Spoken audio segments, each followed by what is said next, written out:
FightHype.com here with Dennis Hogan. Dennis, how are you? Yeah, I'm good, thanks. Yeah, fine. How do you feel going in tomorrow, going into the weigh-in? You feel good? Oh yeah, I feel good. Yeah, I was only a small bit over the weight this morning, so just a bit of a dry out this evening, and I should wake up on weight, which is completely new to me. It's going to feel good. So you mentioned you've been in hostile territories before. You fought Jaime Munguia in Mexico. You mentioned feeling like the A side for this fight. Obviously, there should be a large Irish population. How's that feel, being able to come into a place a little bit less hostile for a shot at the title? Yeah, look, it's a dream come true. If you were to ask me how would I want to win the world title, I'd say, you know, Barclays Centre, because I've been here before a couple of times with other fighters. Barclays Centre, with all, you know, my family, my friends, all the support from the Irish Australian community. Again, you know, for the WBC, and this is exactly how it's panning out. So all my work for the last 10 years is all paying off.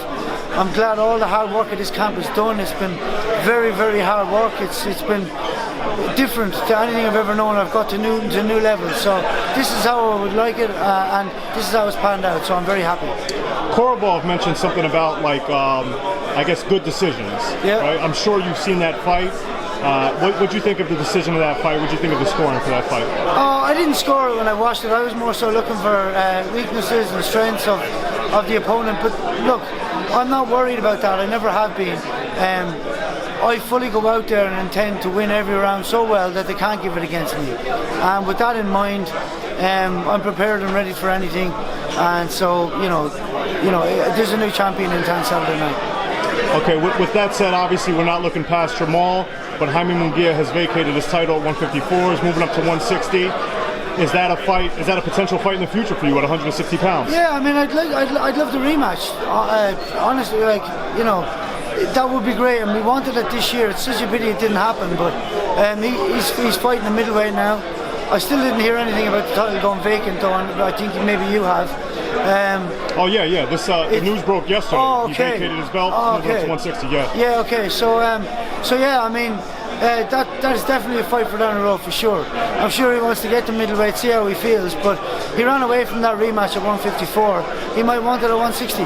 Now, if you win and you've got the title, would you be looking to unify over that fight, or would you give him a shot at the title at 160? I'll give whatever fight makes sense. That's something that I would truly love to get back. Yeah. So apart from there being a rematch clause with Charlo first and foremost, get the win here, he could execute that.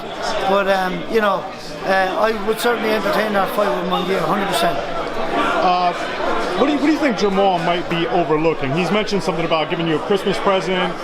What do you think he's overlooking about you in particular, your style, and how do you see the fight playing out? Look, it's fine for me. I get it, because he's undefeated. He's worked his way out of every problem that he's had in the professional boxing ring. But so, you know, honestly, a world champion is going to think that they can get out of anything. But I've shown at world class I can cause problems and completely frustrate good fighters, and I truly intend to do that again. So it's up to him to solve the problem, and it's up to me to cause the problem. But I think that me causing the problem is going to be stronger than him solving the problem. Okay. I'll take a real quick prediction on the fight coming up before your fight on Saturday. AJ Ruiz, who do you got in the rematch? Yeah, I feel like AJ will shade this again. I feel like his head wasn't in it the last time. I think he had a few issues before the fight and on fight day, and I think that he has his head right now, and he can get his belts back. Doesn't take nothing away from Ruiz. Great fighter, and I really like him as a human. But I think AJ might shade it, you know, if I was to predict. And lastly, what do you want to say to the fans at home that aren't going to be able to watch you live, but will be tuning in? Yeah, look, there's a channel for that back, I think on Sky Sports, pretty sure. Thank you so much for all the support. It means the world to me. It allows me to do what I'm doing here today, so I'm going to give back by putting in a brilliant performance on Saturday night and getting a world title. So thank you very much. Dennis, thanks a lot. Appreciate it. I got to go find that fight. Yeah.